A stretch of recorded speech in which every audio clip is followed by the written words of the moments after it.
Well, everything seems okay. Hello, ladies and gentlemen, 'tis I, Michael A. Grimm, aka the Multi-Voice. I'm many voices, but one opinion. And today's episode is going to be another episode of Doctor Who-Athon.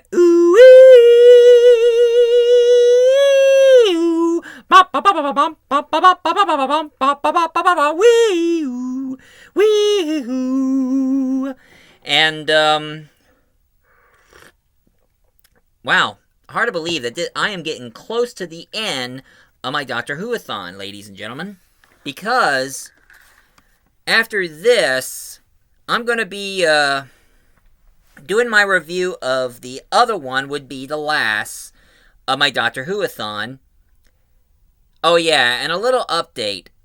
Remember when I mentioned a friend of mine called the doctor who gave me his account for Max so I can watch the Eccleston all the way to Whittaker? Well, believe it or not, folks, even though I did say I refused to watch Doctor Who on Disney Plus, surprisingly, the doctor gave me his account to Disney Plus, and I decided to watch it just for the hell of it. And I'm going to talk about the one from Disney Plus soon, so don't worry. But all that aside, let's get to the Sylvester McCoy. The Peter Capaldi era of Doctor Who back in 2013 to 2017. Now, how it all began, here's the thing. We have Peter Capaldi as the new Doctor. And, of course, he's with Clara Oswin. Oh, Jenna Coleman. Oh, sorry. Sorry, every time I think of her, I hold her dear to my heart. Because I really love her so much. But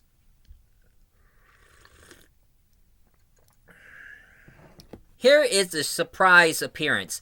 After Capaldi became the Doctor, he was like, "Kidneys! I got new kidneys! Don't like the color!" And then start noticing that his TARDIS is acting all wacky, so he asked her, "I got one question. Do you know how to fly this thing?" Well, now the show starts all the way to the Victorian era, where there was a giant T-Rex loose in Victoria, London. A giant T-Rex? Huh. And then all of a sudden, that T-Rex coughed up the TARDIS. And of course, we have the Peter Noster gang showing up. Madame Vestra, Jenny, Strax. They all showed up. And surprisingly, Clara, she told Madame Vestra, "How can we fix him?" And she was like, "What? How can you fix him? How you can take him back?" You know, that's how most fans always felt every time when a new actor plays the Doctor. They always wish, "I don't want a new Doctor, I want the old Doctor back. I want him back." Well, Clara is acting like that. She wants the Doctor to go back to his Matt Smith look instead of the Peter Capaldi, because he's an old man. But Madame Vestra tells him that he is still the same Doctor. There is no changing back. There is no going back after getting regenerated. Once it's done, it's done. There's no coming back. It's not like you can change to one person and change back to the next. That's something for the magic people, not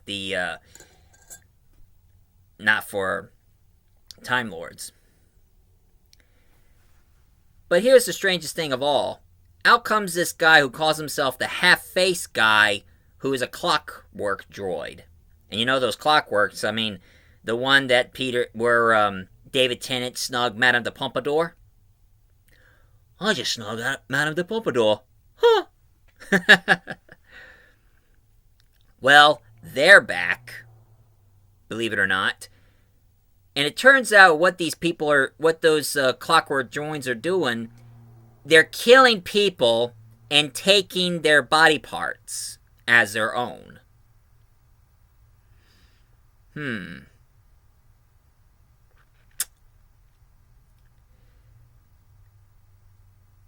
So, as usual, they went to this restaurant where it's just full of those clockwork droids. They're not people.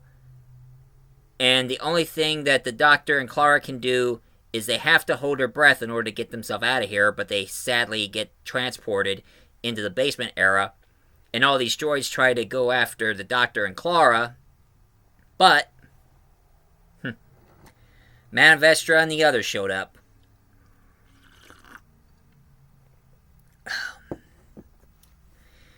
Anyway, after Peter Capaldi battled against the half-face man, he briefly broke the fourth wall by seeing him fall out of the edge and just went like this.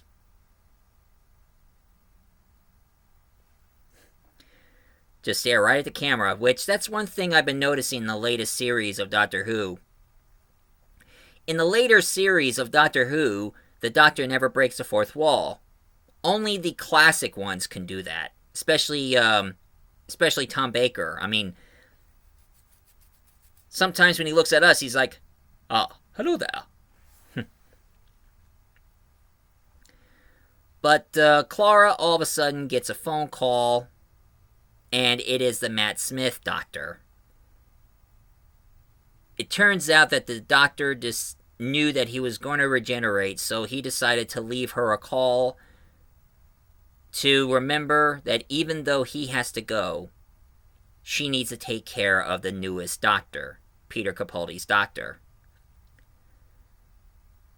So what she did, she faced the music and decided to walk towards the Doctor, gave him a hug, and of course this time, Peter Capaldi is not a huggy guy. He's like, no hugs, I'm not a huggy guy. No. Jeez. Peter Capaldi, who is not a huggy guy? Well, I'm always a huggy guy. Every time I meet somebody that I like or somebody that I miss, I always embrace a hug.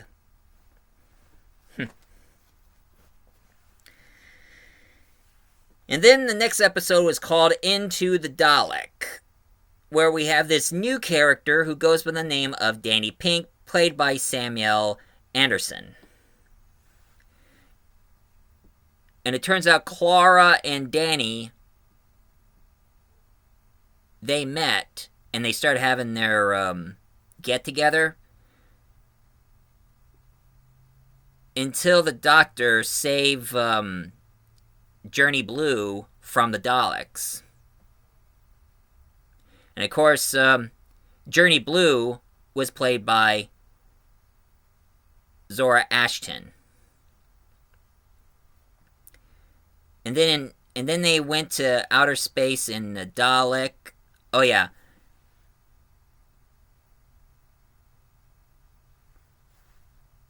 They went inside the Dalek, which they called him Rusty, and they reprogram him. So now this Dalek rebels against the other Daleks.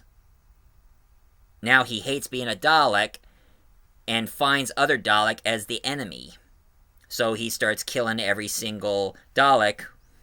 I mean, that episode was like that movie Inner Space. Have you seen that movie? It was during the time when they had to do a surgery on this guy who passed out. But of course they cannot cut him open because it'll be damaging. So they shrunk a bunch of scientists and medical doctors into microscopic size and put him inside his body and try to clear him out. That's what they were doing to this Dalek. They interspace him.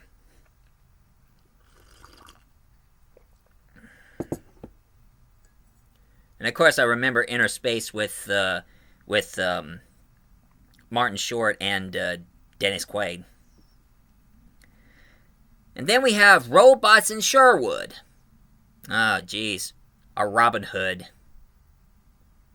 Where we have this Robin Hood played by Tom Rowley. Tom Willie. Really. And of course, we have the Sheriff of Nottingham, played by Ben Miller, which I remember him from the Armstrong and Miller series. I like Armstrong better. He's a lot funnier. And of course, Robin Hood challenges the Doctor for a duel. So Peter Capaldi's Doctor decided to challenge him a sword fight with a spoon. I am the Doctor, and what I have is my spoon. Sorry, I have some Earl Grey on my spoon. My spoon! On guard! Woo! I'll scoop you to death. Ha ha ha ha!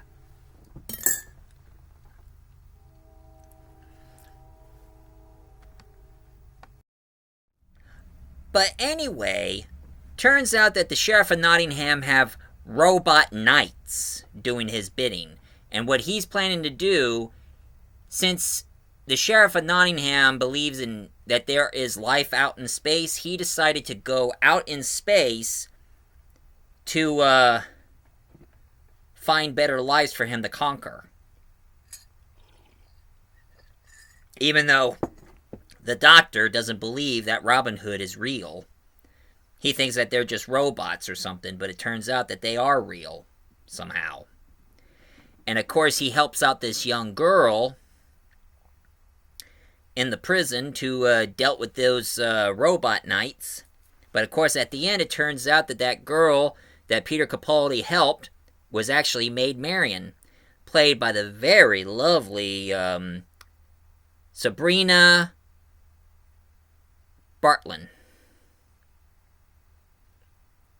I think I got her last name right. Now, of course, this isn't the last time that the Doctor met Robin Hood, because I remember that they did books, and you saw that I had a book on Doctor Who and the Wonderful Wizard of Oz. Well, they had a book on Doctor Who Return of Robin Hood. Well, Tom Baker meets Robin Hood himself. Oh, hello, Robin. Would you like a jelly baby? And then we have this episode called Listen, where it turns out that Clara and Danny, they had a date, but sadly the date didn't go out as good. Didn't quite pan out. But believe it or not, Danny met a young boy, which his last name is Pink, but it ain't Danny Pink. I think it's his father. I think his name is Alson Pink. And surprisingly, Clara ended up in another planet, and she hid under the bed of the young Doctor. It turns out that the Doctor lived in a barn, and he slept in the barn. And of course, he was young, and this is a certain time at his age where he's about ready to study on being the Time Lord. And Clara scared the pants off the Doctor by grabbing him by the ankle when he was about ready to get up out of bed. So what the Doctor did, what Clara did, she decided to give him some encouraging words. She whispers at his ears and tell him that there's no need for you to be afraid, because you're going to be doing great things in the future. You're going to be a most wonderful person in the world, traveling through time and space. And even though when you do get scared, you always face your fears and become one of the greatest people in the world. Always remember that. Which I gotta say, that's really touching. Although, it got me thinking, how come that never happened during the Name of the Doctor? You know, on that episode where when Clara gone through that time ribbon, and she met all those different versions of the Doctor and tried to change their time so they wouldn't lose in every mission they've done. I mean, that scene should be in the Name of the Doctor. I think they were planning to put that there, but I guess they decided to scrap that scene, but decided to put it in this one, in the episode Listen.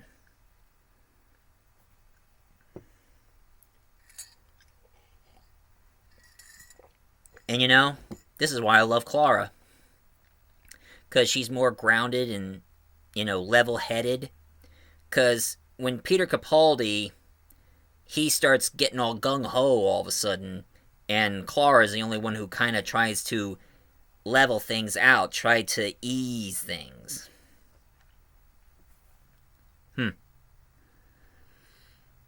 And that's the reason why, if I ever decided to become the Doctor, I wish Clara was my companion. But, I think Clara, what I'm going to be telling you guys made me understand that Clara can't be around for long. But maybe I would try to do an audio episode of my Doctor gets reunited with Clara. But of course, one thing I need to find a girl who can imitate Clara. I need somebody who can imitate Jenna Coleman as Clara. But enough of that. Let's get back to the series, shall we? Next episode is called Time Heist, where Clara, the Doctor, and 2 other people all of a sudden had worms implanted in them, and they were sent there to do a robbery heist, or else the worm's going to kill them.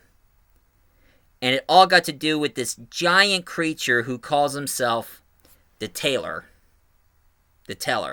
who can telepathically read people's minds and see if they're going to do something bad or good. And if they do something bad, they vaporize them. And it turns out that Teller is a prisoner.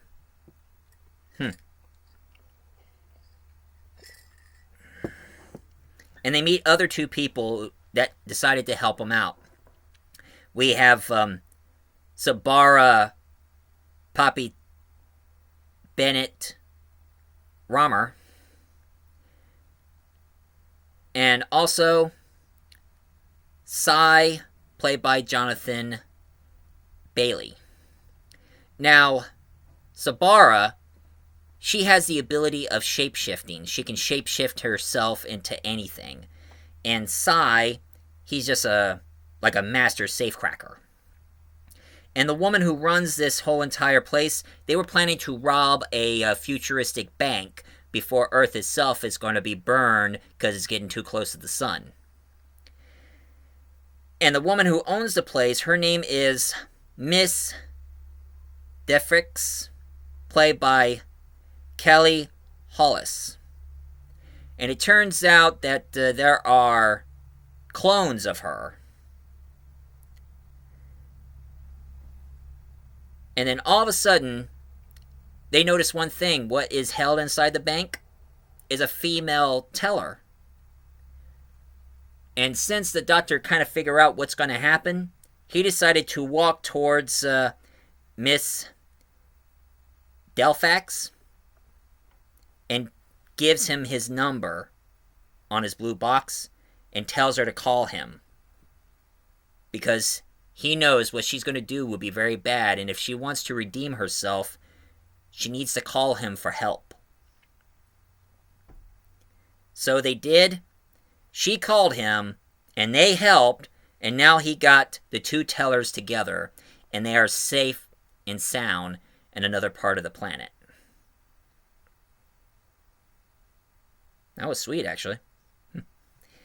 And of course we got the caretaker. And Clara's been busy working as a school teacher with her students, that is. While the Doctor, he decided to become a janitor. And he starts doing all the janitor stuff, cleaning up the places and all. And here's the thing. He thinks Danny is a gym teacher, a PE teacher. But no, he's a math teacher. But the Doctor doesn't get it because Danny was a former soldier, a military man. And he doesn't get it. Why do soldiers become math teachers? Why can't they be PE teachers? I guess to the Doctor, most PE teachers are former veterans during the war, so the only thing that most teachers always learn is physical training. but never thought of a former soldier who decided to teach kids about math. I mean, always thinking about calculating in your head. Now, to tell you the truth, guys, I'm terrible on math. I mean, ever since elementary school to high school, I mean, I was really bad. I couldn't calculate the numbers very well. I'm good with images, but not numbers.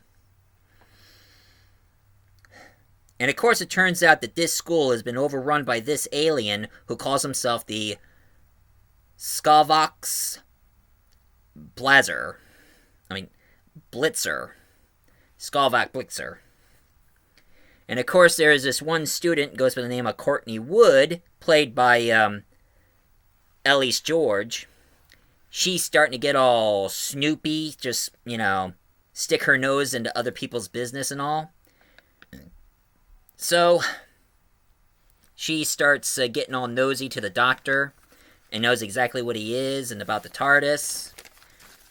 So, surprisingly, he decided to take Courtney and Clara to another mission. So, in the next mission, it is Kill the Moon. On this one, the Doctor, Clara, and Courtney went to the future of 2049. And it turns out that the planet Moon has gravity all of a sudden. But it's also invaded by these mutant spiders from underground. And of course, turns out that the moon itself is about to be destroyed. So when they teleported back to Earth, they see the moon got destroyed, but there was a living cosmic being there. Turns out that the moon was an egg for a cosmic living being.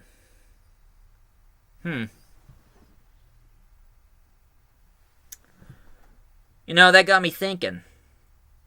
Do you think that our moon might be a giant egg for some cosmic being? I mean, everybody always says that the moon is nothing but a giant big rock. But of course I know what happens to Earth if the moon is destroyed. There'll be hardly any floods. And probably not much on water. Because the moon brings in the gravity of the water. Pull the moon closer to Earth, it creates a huge flood. But push it back, it lowers the water in our planet. But that's just a theory I heard. Anyway, we get to this one called Mummy on the Orient Express. Where it turns out that Clara and the Doctor are in a space train. And there is a girl singing Don't Stop Me Now in a jazz version. Which I love the song. I mean, don't stop me now if you want to have a good time. I'm gonna have a good time. I'm having a ball. Don't stop me now if you want to have a good time. Just give me a call. Don't stop me now. Don't stop me. I'm having a good time. Sorry. I always enjoy Queen. But anyway, turns out that there is this mummy, which is actually called the Foretold, who always shows up and goes after people during 66 seconds. And when the time is up, the mummy takes them away, just kills them. But it turns out that that their guess was hiding it. I mean, they were hiding the mummy in one of the cargo. But it turns out it was the AI computer that's letting that mummy go around killing people. And only people who are going to die can see the mummy, but nobody else can. And then we get this one called Flatline. Where it turns out that the TARDIS got shrunk and the Doctor is trapped.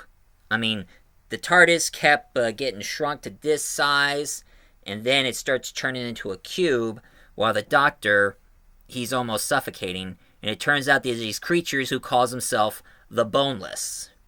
And one thing they do, they like to take the bones out of people and planting people on walls like they are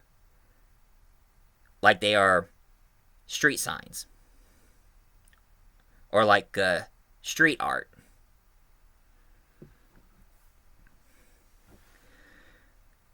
But of course, there's that famous scene. They finally gave the power to the TARDIS, and the Doctor says this: "You are monsters. That's what I'm gonna do, and that's the part you play. So it's time for me to play mine, the man who stops the monsters. This planet is under my protection. I am the Doctor, and I name you the Volus, the Bonus."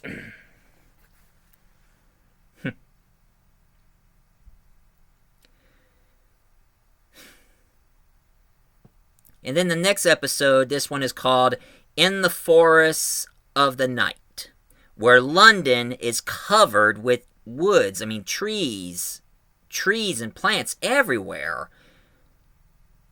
Even Danny and Clara notice about it, and they were taking their kids on a field trip. And all of a sudden, this doctor met this little girl who goes by the name of Mabe, played by Abigail Emis. But there is something really odd about Mebe. I mean, a lot of people think that she's having a twitch because she always kept doing this.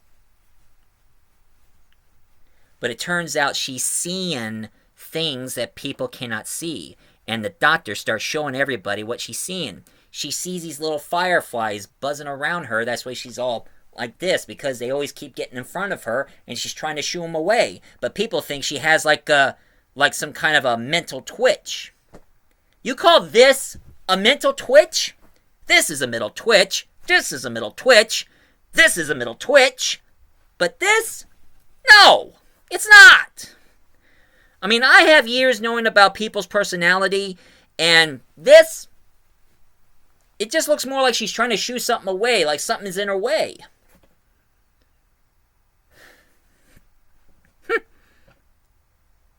So the doctor decided to help her, and finally got the Forest out of here.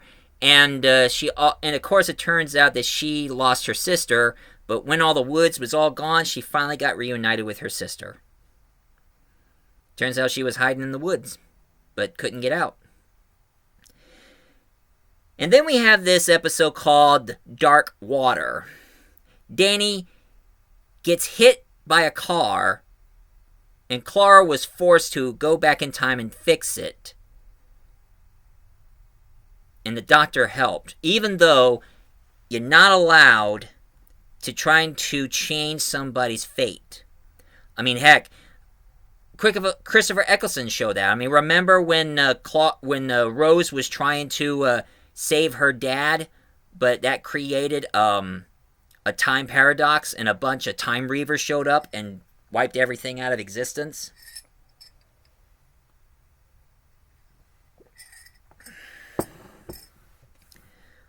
So they got in this place, and it turns out they meet this woman who calls herself Missy, played by Michelle Gomez. And Missy's talking about... I mean, it turns out that Missy is taking all the dead people and turning them into Cybermen. She has a special kind of water that turns your entire body into metal and turn you into a Cyberman. And surprisingly, Danny became one of them. And now in the next episode called Death in Heaven, Kate Stewart showed up, along with Osgood and Unit. And Danny, he became Danny Cyberman. And of course, when the threat like this happens, according to the Unit's rule, they decided to neglect the Doctor as President of Earth.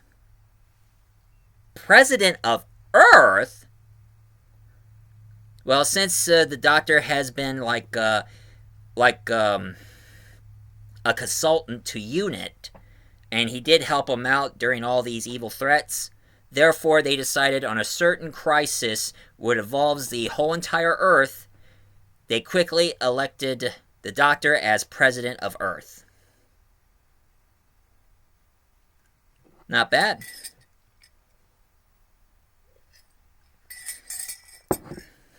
Imagine me as president. My fellow Earthlings, I'm here to make Earth great again. Sorry, I always wanted to say that. Just a joke. Yeah. And if I'm insulting you, sorry. I just want... Yeah.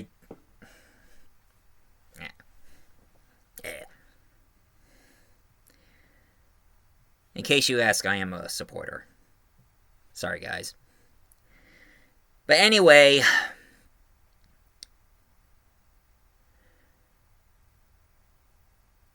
Turns out that Danny Cyberman saved Clara because she fell out of a plane, but Danny saved her. And of course, we also have Colonel Ahmed, played by Sanjeev Bhaskar.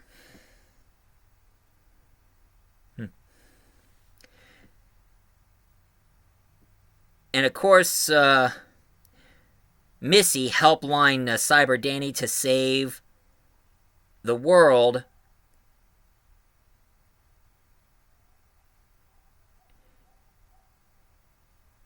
And of course, the Cyber bring... it turns out that there was a Cyber Brigadier who saved his daughter, Kate. Even though the Brigadier, the original Brigadier, Brigadier Lethbridge Stewart, died in the Matt Smith era, but now the water got into his grave and turned him into a Cyberman. And for that, Clara said goodbye to the Doctor, because she had enough. After the death of Danny and all this, she had enough. But of course it wasn't for long, because in this episode, last Christmas, the Doctor came back with Clara. Now, on this one, it's a pretty good Christmas special. On Last Christmas, it involves these dream crabs that launches in your face, kind of like face huggers, and puts you on a dream world where you think it's all real, but it's not. But of course, the only person who pretty much snapped people out of their dream is the only person that has a lot of hope. A person that represents all that is good and decent, that pretty much became the beacon of hope, that's teaching people to wake up out of the dream or else they'll die from the dream crabs, which that is Santa Claus, played by the hilarious Nick Frost. Him and his two elves, or Elvish, they call themselves, they decided to go around in Dreamland trying to snap everybody who is captured by the dream crab. And of course, one person said these dream crabs launches in your face, kind of like face huggers. And he said, face huggers? And he said, yeah, from a movie Alien. And of course, it turns out the Doctor says, there's a horror movie involving alien. There's a sci-fi horror movie called Alien. No wonder your planet always get attacked. Turns out he was offended by having a movie called Alien, which is a horror movie.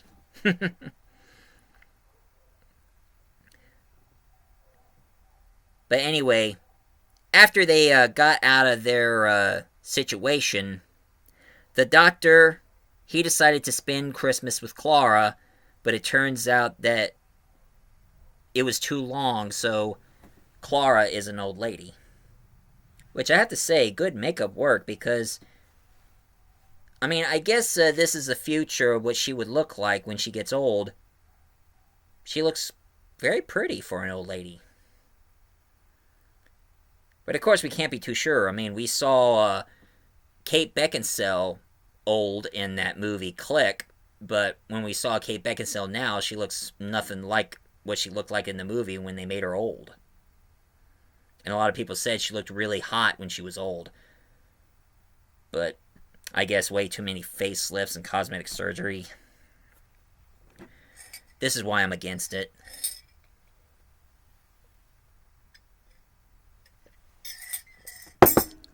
I hate people who stick with cosmetic surgery 24/7. I just hope that Jenna Coleman looks that good when she's old. In the future. Anyway, next episode, this one is called The Magician's Assistant, where the Doctor met young Davros. And they come across this guy who calls himself the Cardley Sharf, played by Jamie Reid Quill. And he's calling for the Doctor because it turns out that Davros is dying and Missy came back.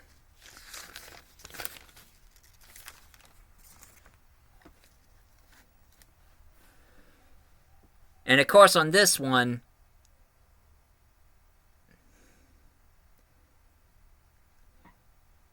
Clara chat with Missy, and they saw the Doctor rocking his guitar and started wearing shades. Turns out he got rid of his Matt Smith sonic screwdriver that Peter Capaldi had for a while and turned it to sonic shades. Snap. Oh, look at that. Look at my eyes. Oh, I am so circly. But one thing I gotta say, shades are cool. So I for one am not okay with the sonic shades. I'd rather have a sonic screwdriver than sonic shades, but at least he looks cool with shades. Like me, I always look cool with shades. How's it hanging?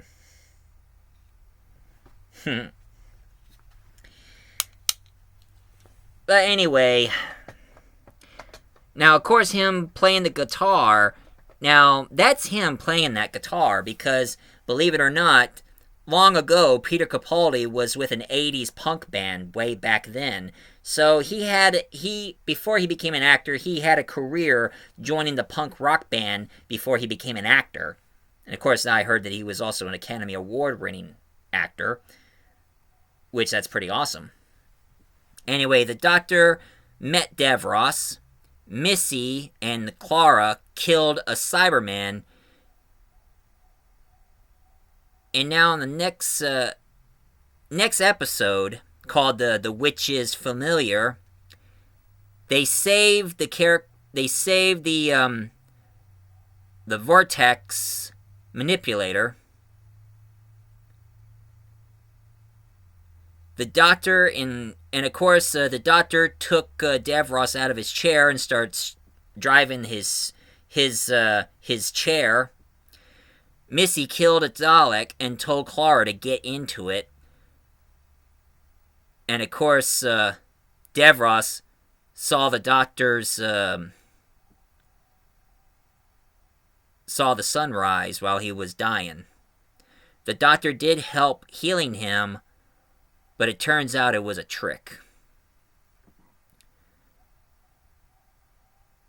Turns out that the Davros trying to create the hybrid, so Missy saved the Doctor, and of course, got Clara out of the Dalek. Knew that it was Missy's idea to put Clara into the Dalek.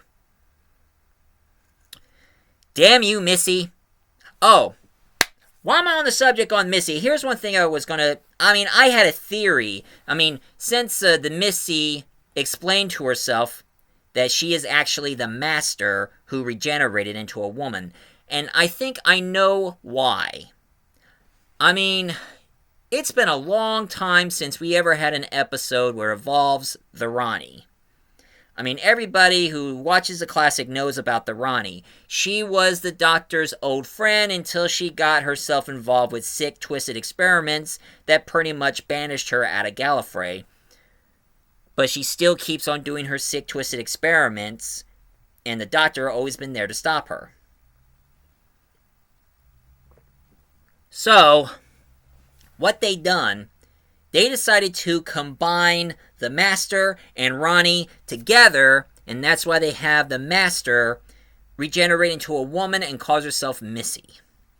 And that's my theory right there. And leave a comment down below if I'm in the ballpark, guys.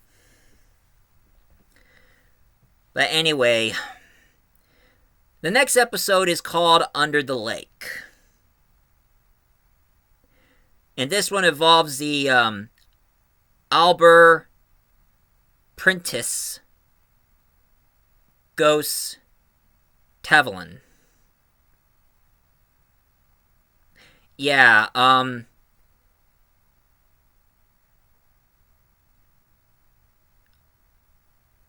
Albert Prentice, he's one of those aliens that I mentioned before, those rodent-looking cowardly types. I mean, their planet has been invaded so many times. I mean, everybody kept taking over their planet and they welcomed them. Very cowardly species. And then they did, and of course, it started turning people into these eyeless zombies who keeps walking through walls and always keep saying something, but they can't say anything. I mean, they can't hear what they're saying. I mean, they're going like...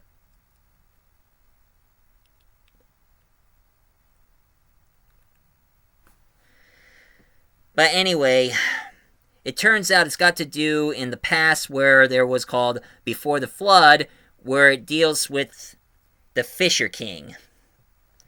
So what the Doctor did, the Doctor decided to stop the Fisher King before that whole plague thing started, and therefore that stopped everything.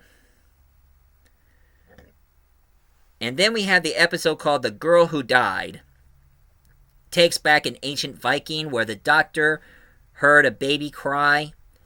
And of course we have this girl who goes by the name of Astrid, played by Maisie Williams. And some of you probably remember her from Game of Thrones. But I just watched Doctor Who because I don't find Game of Thrones interesting. And of course, they said these Vikings, they meet Odin, and that's Odin right here. And he has these creatures who are called Mira. And here's what they look like unmasked. But of course, the Doctor, he stopped Mira and Odin. And of course, Astrid got killed, so he gave her a device to put on her forehead, and it brought her to life. But here's a side effect. They made her immortal. So she had to live her entire life going through the past, seeing everybody that she knows and loves die in front of her. So now we have Woman Who Lived. Astrid is back, except they call her, and she was a highwayman. Astrid wants the Doctor to go with... she wants to go with the Doctor, but the Doctor says no. And of course, she got herself involved with the Claver War. And of course, she met this lion-like alien called Leandro. But turns out she backstabbed her. She was because he was about ready to bring his lion people into Earth and wipe out the human race.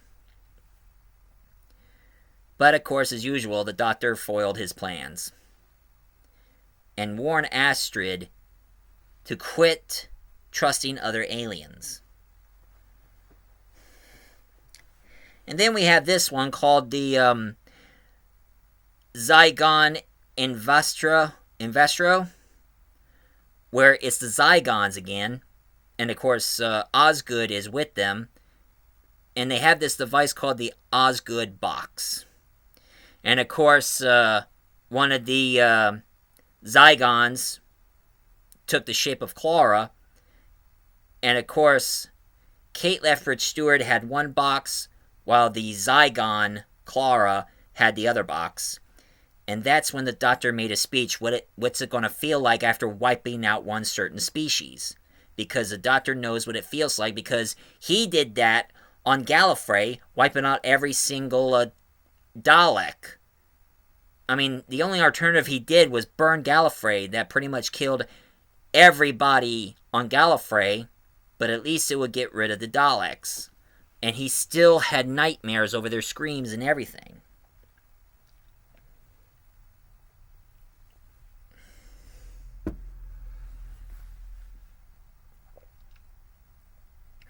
So, we had peace with the Zygons once again.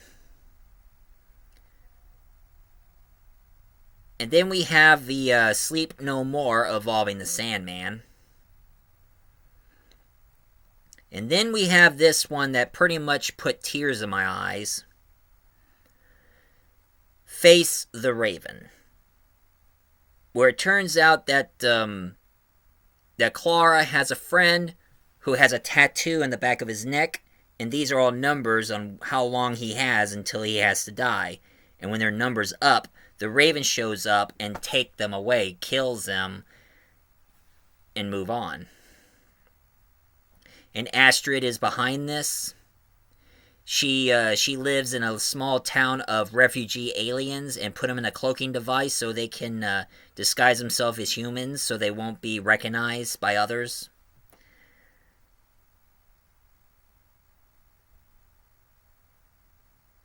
And they were trying, and of course it had to do with the quantum shade.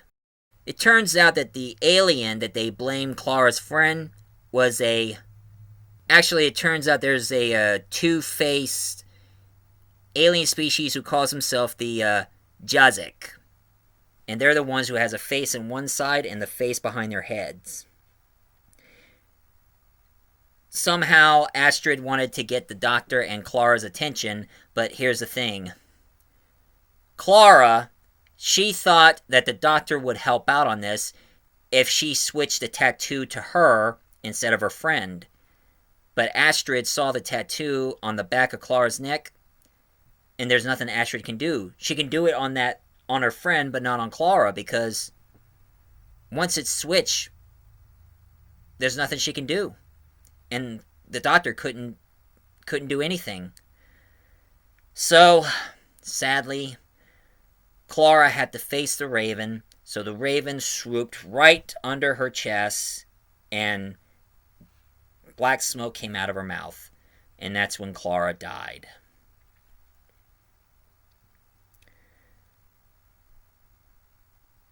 So now,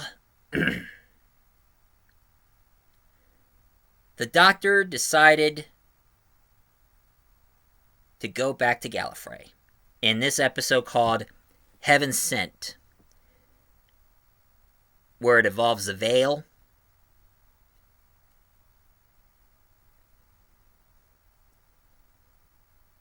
I mean, there was some people showing up, and actually, folks, on Hell Sent, the Doctor ended up in a castle, and he's getting chased by this. He's getting chased by this creature who calls himself the Veil. And of course, this whole thing keeps repeating itself. He has to get up out of bed, dive into the lake, change his clothes, avoid the Veil, keep punching this big glass wall in order to get to Gallifrey. Lather, rinse, repeat until he finally gets through and face the evil Veil. And now that's when he decided to go to Gallifrey. Now in this one, in Hell Bent, it begins when the Doctor woke up in Nevada. And he lost his TARDIS, but he found a diner in the middle of nowhere, and therefore he met Clara. But he doesn't recognize her. And Clara, she sat down and started listening to the Doctor while he talks about him going back to Gallifrey and went back to that old barn where he stayed in all his life.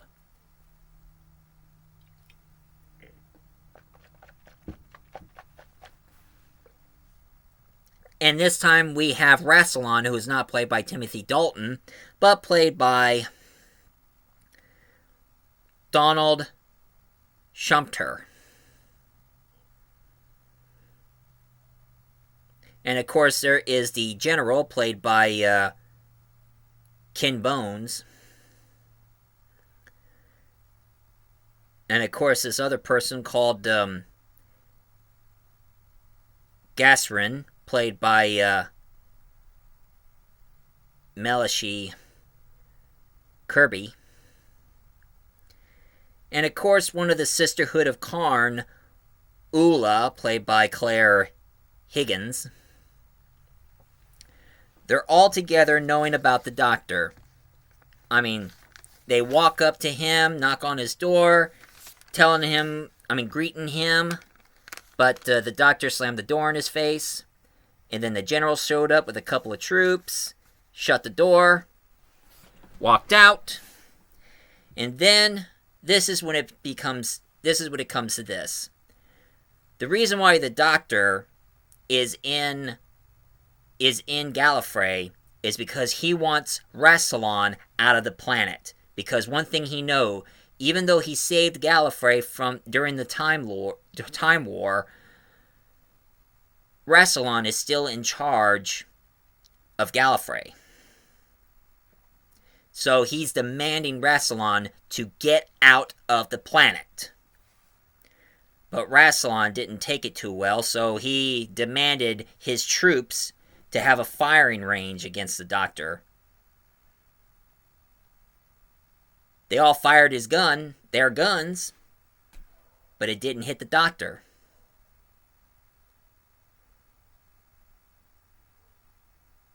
And even the General himself and a group of soldiers, they're telling Rassilon to get off this planet. You're not in charge anymore. And of course, another thing these Gallifreyans did for him,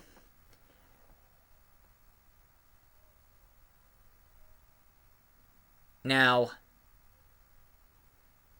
what they did for him, they went back into the past where Clara was died from that raven, and now they gave her a new life.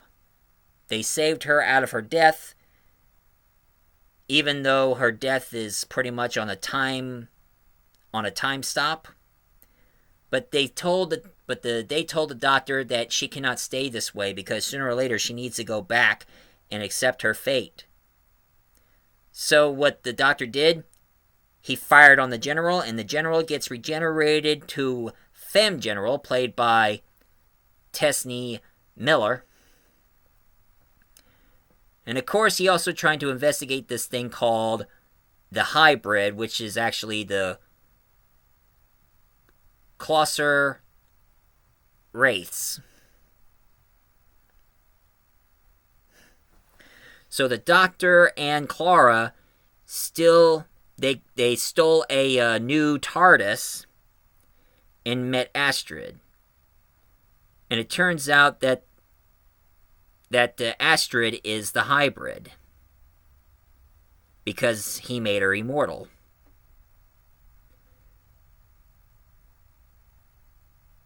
And also the Doctor made Clara into a hybrid.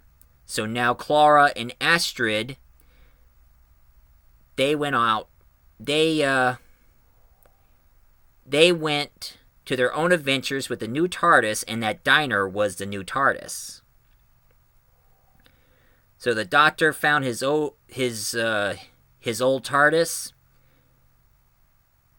and got himself a new sonic screwdriver, which I gotta say, I like the interior and the design. It looks like a piece of a TARDIS.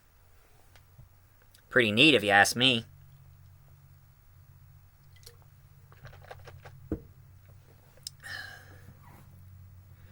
And then there was Husband of River Song, where we meet this new guy who goes by the name of Nardole, played by Matt Lucas.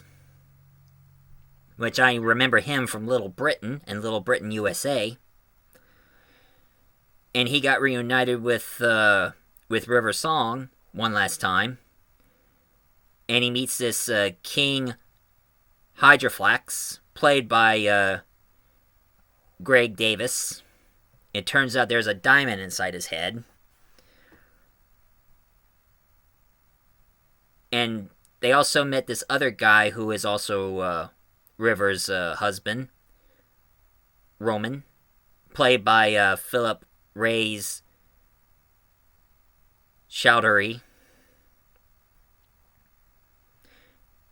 And, of course, they dealt with the space cruise. They ended up in the space cruise. And they meet, and, of course, they were looking for the sketch of Saul. And, of course, this is when the Doctor gave River that sonic screwdriver that she started using for the Silent of the Library.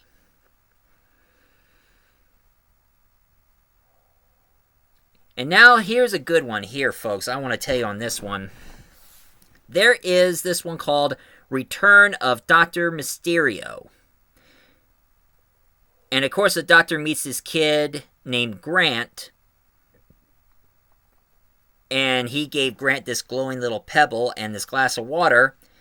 And he wanted that glowing pebble, but Grant said he swallow it. And he said, "Why did you swallow it?" And he said, "You gave it to me, gave me a glass of water, so I guess you want me to swallow it." And it was like, "No, that's not how it works."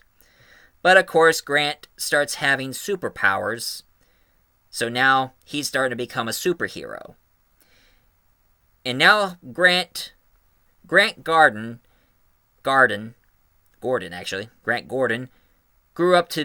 grew up as Jason Chadwin. Now, one thing I remember him was from Shameless. Anyway, years later, he meets this young, lovely girl who goes by the name of Lucy Fletcher, played by the lovely Sharda Wakefield. And they were and she's a reporter, kind of like Lois Lane, huh? And of course, Grant wears glasses and trying to act all like a wimp. But of course, he also acts like a babysitter to Lucy's child, where they're trying to investigate this big-time business guy called Mr. Brooke, played by Temwa Eden. And it turns out that they're all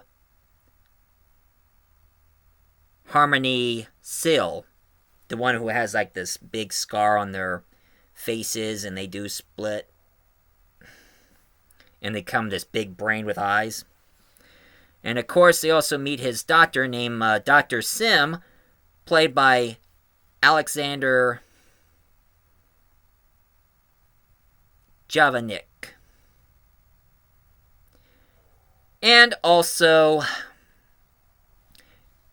Grant Gordon becomes the Ghost. So this is more like if Superman meets... it's like if the Doctor meets Superman, which I already did that audio version, where my Doctor met Superman and Supergirl. But of course it does begs this biggest question of all. Is the Doctor a superhero? I say, yeah. He's a superhero. I say he is a superhero. I mean, he has the same origin as Superman and Martian Manhunter. He's a refugee alien from a dead planet.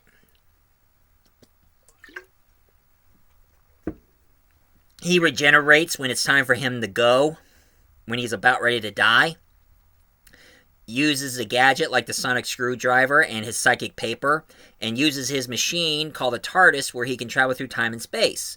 So I would say, yeah, I say that that the Doctor is a superhero. And of course, they even did a comic book adaptation of the Ghosts. And now there's this one called The Pilot, where the Doctor meets a new companion who goes by the name of Bill Potts, played by the lovely Pearl Mackie. And of course, she met this girl that she starts to like, named Heather Creature, played by Stephanie Him. And of course, the Doctor, he becomes a college professor. And of course, the Doctor and Bill ends up in a Dalek ship. And Bill, she decided to let Heather go because she becomes like this water creature. And she's supposed to be like a pilot. So now, in the episode called Smile, the Doctor and Bill goes together and meets these things called themselves emoji bots that only communicates with emoji. And of course it has these, and of course the entire wall is made out of these small Vardes. They're like microscopic little nanobots. And when somebody is sad, they thought they can fix it by killing them.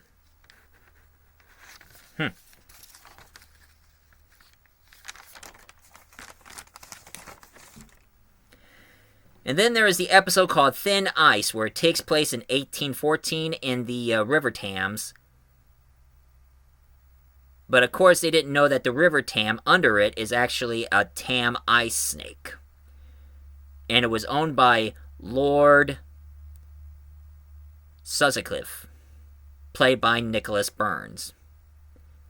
And then the other one called Knock Knock. Bill and her roommate rented a house, and the landlord, played by David Satch. His place is run by these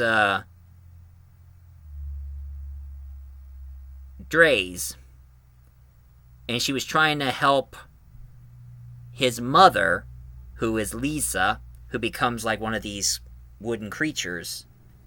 And then there is Oxygen, evolving spacesuit zombies.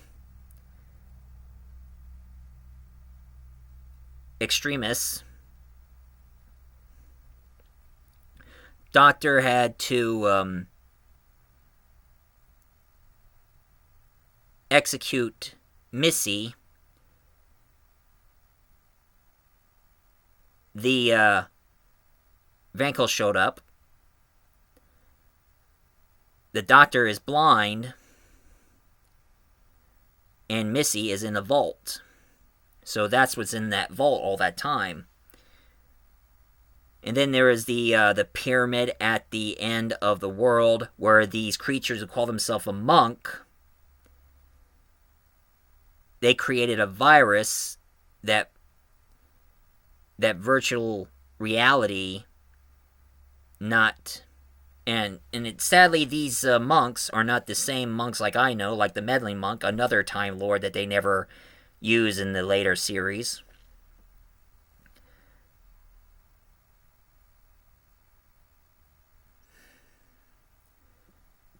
And of course, they meet Penny, played by Ronsk Adrikos. And the security general, played by Togo Igore. And on the pyramid, the UN, the US, and Russia and China has to work together. And they meet this Erica, played by Richard Tanning.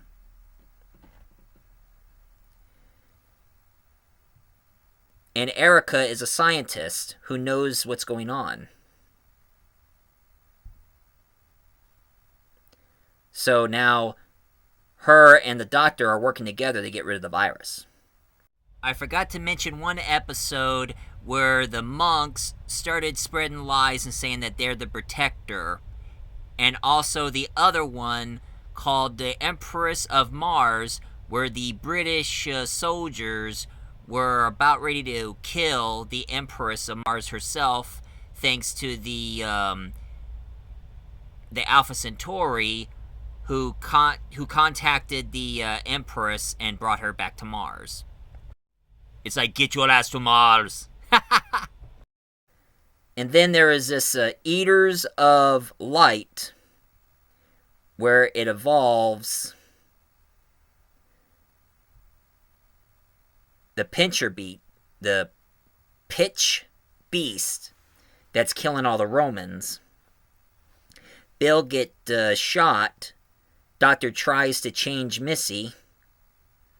And then we meet John Sims as the Master.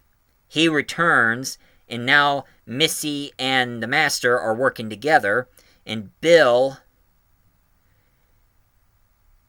is an OG-fashioned Cyberman. The Doctor outsmarted Missy and the Master, so now in the Doctor's fall, Cyber Bill, which I like to call her, saved the Doctor. A war between humans and Cybermen started. The Doctor is almost a renegade. Missy gets stabbed by the Master, and the Master shots Missy. And then the Doctor gets shot by the Cyberman.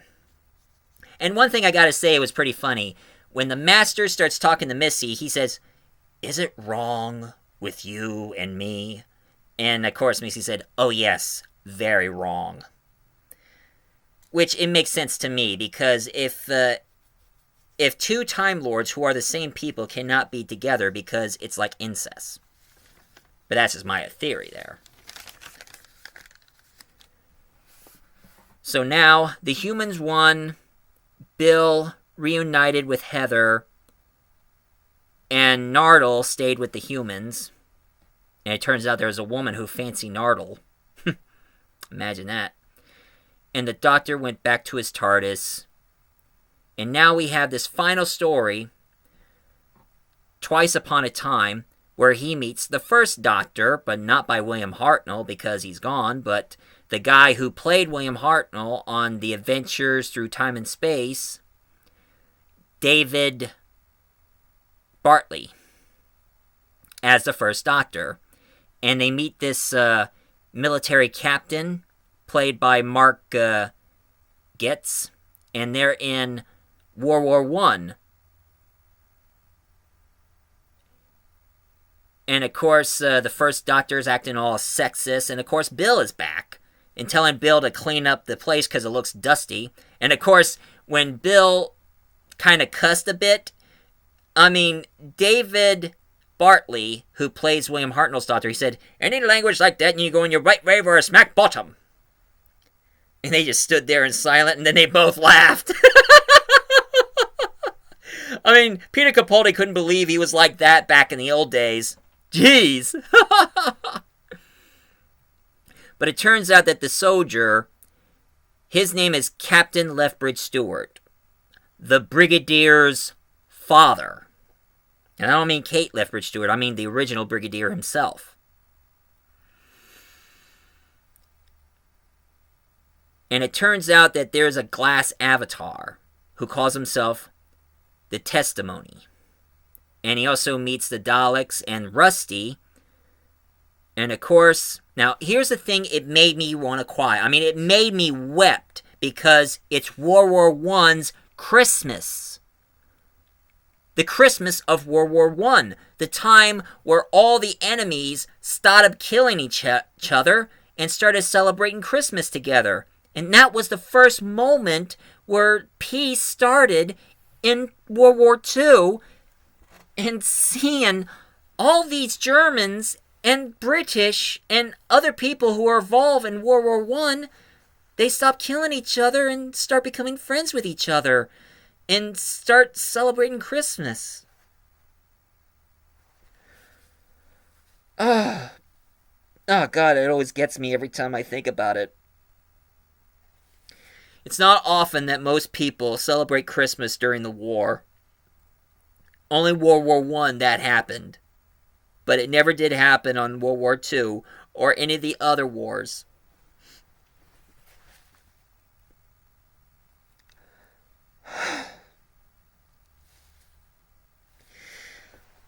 Sorry, I get so emotional about that part of history, and that's why I love history so much, because there are some surprising things that you would be interested in if you ever studied history in your life.